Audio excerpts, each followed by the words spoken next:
പുതുപ്പൊന്നാനി അഴിമുഖത്തെ മണൽത്തിട്ട നീക്കാത്തതുമൂലം കാഞ്ഞിരമുക്ക് പുഴ ഗതിമാറി ഒഴുകിയതോടെ വെളിയങ്കോട് മാട്ടുമല്ലെ 200ഓളം കുടുംബങ്ങൾ വെള്ളക്കെട്ട് ഭീഷണിയിൽ.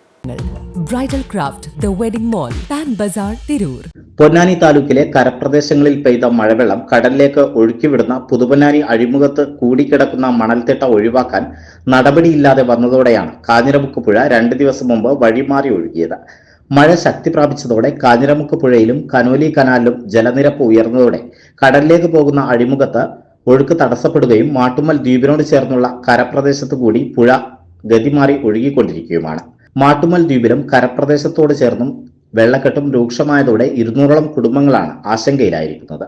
50 മീറ്ററോളം പുഴ ഗതിമാറി ഒഴുകിയതോടെ അഴിമുഖത്തിനോട് ചേർന്ന് തൊഴിലുറപ്പ് തൊഴിലാളികൾ നട്ടുവളർത്തിയ 100 കണക്കിന് കാറ്റാടി മരങ്ങൾ നിലംപൊത്തി.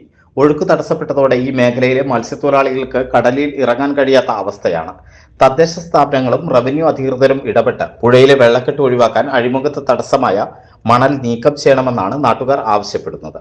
മണൽ വന്ന് കൂടിയിട്ട് ഇവിടെ സ്ഥിരമായിട്ട് ജോലിക്ക് പോണ മീൻ പിടിക്കാൻ വേണ്ടി പോണ ആളുകൾക്ക് പോകാൻ പറ്റാത്തൊരവസ്ഥയാണ്. അങ്ങനെ ഒരുപാട് പ്രയാസങ്ങൾ ഇവിടെ ചെയ്യുന്നുണ്ട്, അനുഭവിച്ചുകൊണ്ടിരിക്കുന്നുണ്ട്. അപ്പോൾ ഇതിൻ്റെ ഇപ്പോൾ ശരിക്കും പറഞ്ഞാൽ വെള്ളം കൂടിയത് കാരണം ഇതിൻ്റെ ദിശ മാറിയിട്ട് എന്ത് ചെയ്തിട്ടുണ്ട്, ഇത് നേരെ അങ്ങോട്ട് ഒഴുകിപ്പോകേണ്ട വെള്ളമാണ്. അപ്പോൾ അവിടെ മണൽത്തിട്ട വന്ന് കെട്ടിയിട്ട് എന്ത് ചെയ്തിട്ടുണ്ട്, ഇതിൻ്റെ ദിശ മാറിയിട്ട് ഇപ്പോൾ തെക്ക് ഭാഗത്തേക്കാണ് ഇത് എന്ത് ചെയ്യുന്നത്, ഒഴുകിക്കൊണ്ടിരിക്കുന്നത്. അപ്പോൾ ഇതിനുള്ളൊരു സാക്ഷര പരിഹാരമാണ് എന്ത് ചെയ്യേണ്ടത്.